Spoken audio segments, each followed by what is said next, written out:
Hello, hello, peuple de Dieu. Une fois de plus, je rends grâce au Seigneur.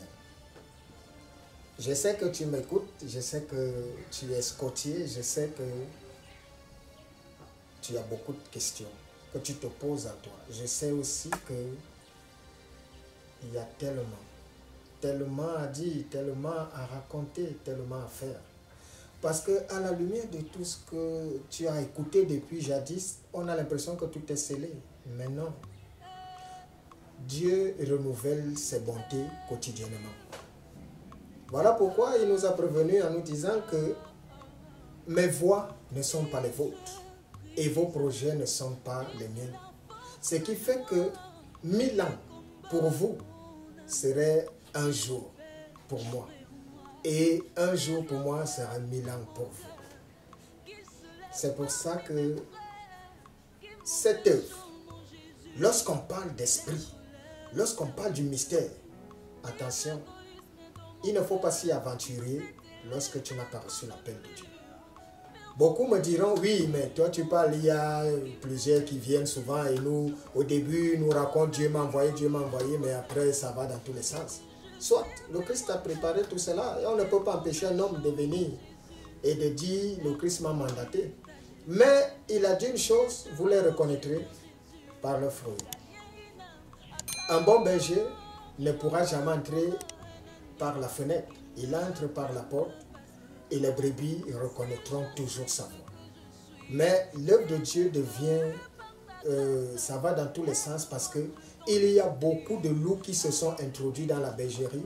Voilà pourquoi les compréhensions sont de telle sorte que ça prête à confusion. Et à un certain moment, le peuple de Dieu est perdu.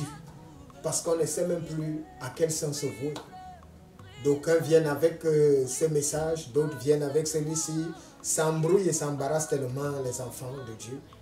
Mais il y a une vérité certaine, c'est que nous-mêmes, nous ne sommes pas sérieux. C'est notre manque de sérieux qui nous conduit à être un peu dans le capharnaüm.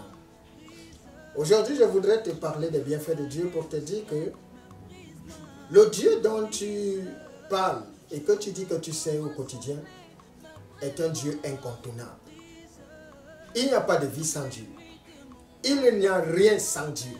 Tout ce que tu peux entreprendre n'a aucun sens si Dieu n'est pas ton partage. Vous voyez des gens souffrir aujourd'hui. Il y a des gens, quand on se rend, par exemple, dans les hôpitaux, précisément aux urgences, vous verrez des cas qui vont là-bas et on se demande à un certain moment, est-ce que Dieu ne voit pas ça? Vous verrez des gens mourir et surtout même aujourd'hui, c'est la jeunesse qui meurt tellement. Et beaucoup de gens se disent, est-ce que Dieu qui est bon ne voit pas ça? Et d'aucuns même se sont résiliés à dire que non, lorsqu'il y a mort d'homme, on dit, c'est la volonté de Dieu. Est-ce que la volonté de Dieu, quand il parle de ses bienfaits dans ta vie, c'est que tu meurs jeune, c'est que tu meurs dans la maladie, c'est que tu meurs par accident, c'est que tu meurs dans la précarité? Qu'est-ce que Dieu dit? Il te dit que j'ai des projets pour toi, projets de paix et d'amour, projets d'abondance. Lorsque tu vois que tu ne manifestes pas la bénédiction de Dieu, parce que la bénédiction de Dieu, la première chose que Dieu nous donne sur terre comme bénédiction, c'est la longévité. C'est le premier cadeau qu'il a donné aux hommes. Voilà pourquoi dans les lois, quand Dieu a donné ce commandement, il a dit « Honore ton père et ta mère ».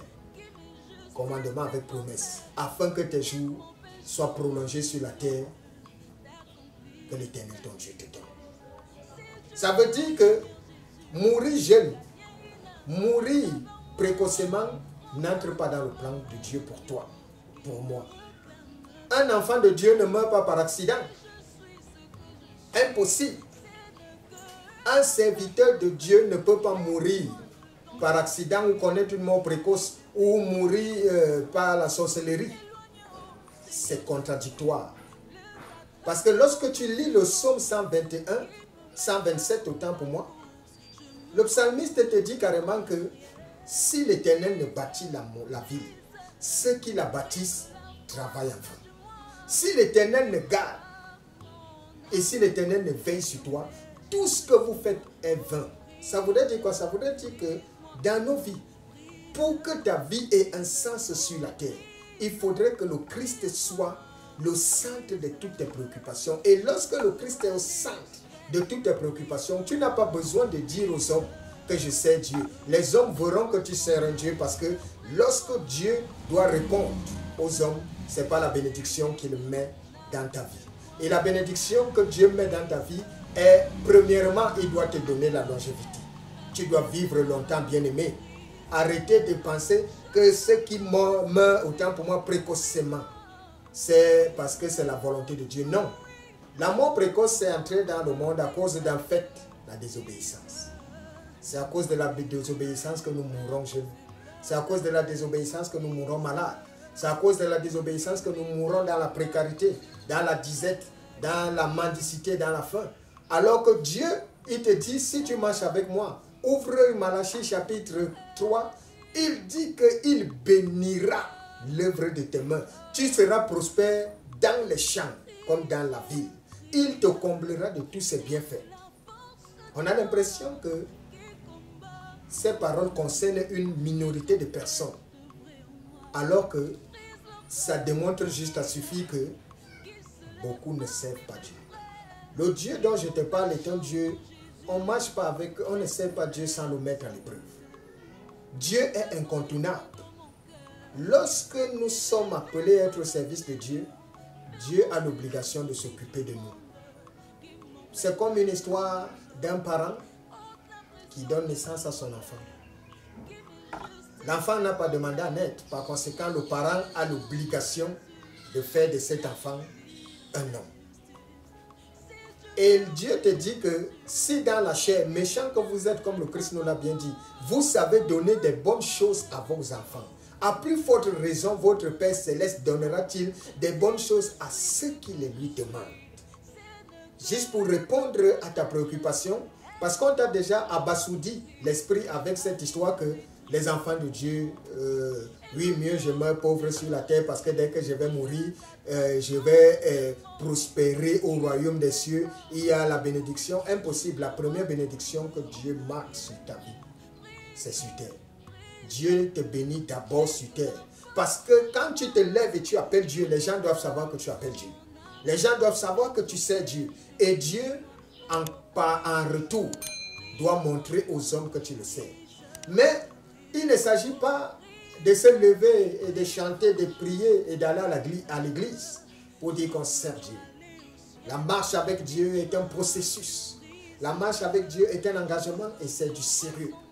Alors je te pose la question, es-tu sérieux dans ta marche avec Dieu? Parce qu'à la lumière de tout ceci, je te parle d'un fait. Le Dieu dont je te parle est incontournable.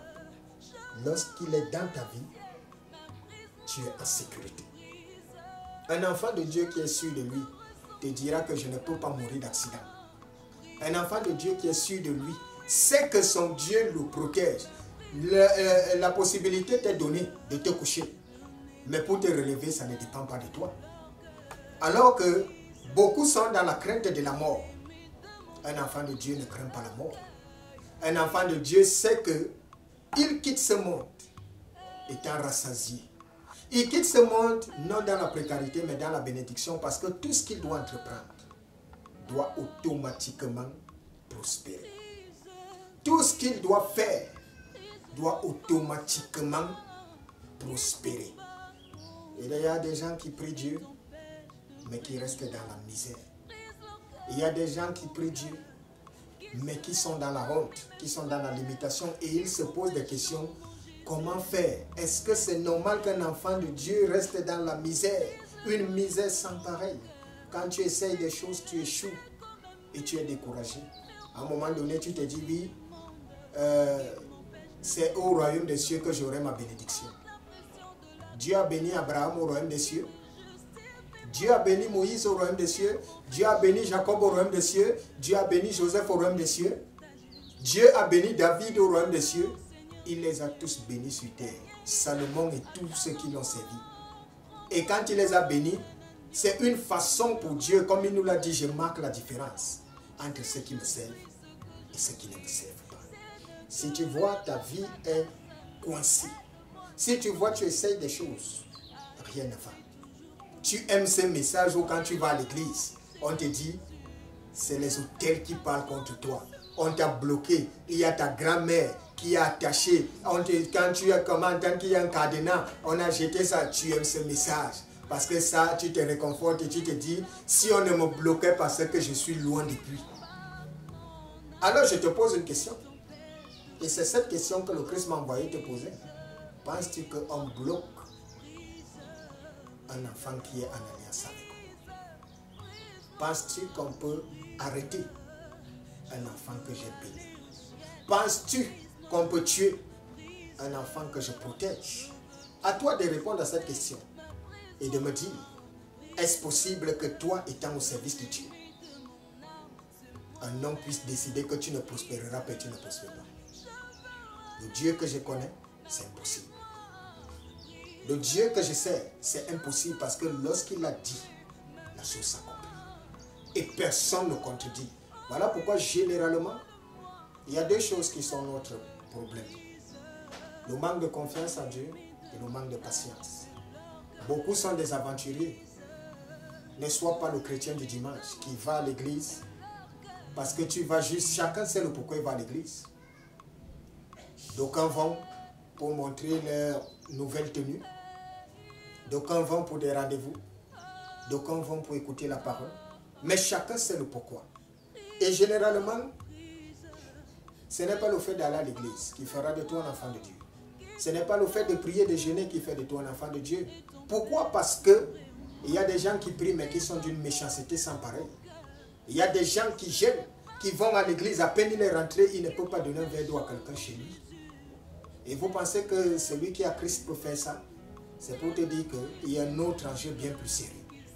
Et cet enjeu, vous vous posez souvent des questions. Pourquoi Dieu laisse le mal persister? Pourquoi des gens font du mal? On a l'impression que ceux qui font le mal, c'est eux qui prospèrent plus. C'est l'impression que vous avez.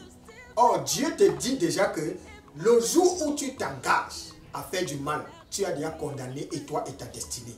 Parce que tout ce que tu auras fait en mal ou en bien, tu le récoltes. Mais dès que tu t'engages à faire du mal, Dieu te laisse le temps. Le temps qu'il te laisse, c'est de te repentir. Parce que lorsqu'il commence à te punir, il a dit, il punit l'iniquité des pères jusqu'à la 4e génération. Ça veut dire qu'il y a beaucoup qui sont sous le poids de la malédiction que Dieu les a renvoyés, autant pour moi, à cause d'un tort qu'un parent aurait commis à des personnes. Parce que lorsque tu fais du mal, ça retombera toujours et sur toi et sur ta descendance. Lorsque tu te lèves à pouvoir nuire autrui, alors tôt ou tard, ce même mal sera retourné au centuple et à toi et à ta descendance. Alors pourquoi, lorsque tu vois tout va mal dans ta vie, tu acceptes qu'on te dise qu'on t'a bloqué? Non, ta vie ne donne pas parce qu'on aurait fait ci ou ça et tu préfères aller attendre la prophétie. La prophétie qui dit que je te libère de tout ça. Et après, il y a des gens qui reçoivent les prophéties le matin mais qui meurent le soir. Il y a des gens qui ont fait un miracle et puis rien ne s'accomplit. Toi-même, tu es un miracle au travers de la parole de Dieu. Quand tu maîtrises, parce que pour être puissant, ce n'est que par la connaissance. La connaissance, c'est une puissance. Et tous ceux qui connaissent sont les puissants. Voilà pourquoi le Christ, quand il a dit « Mon peuple périt faute de connaissance », il pouvait te dire faute de puissance.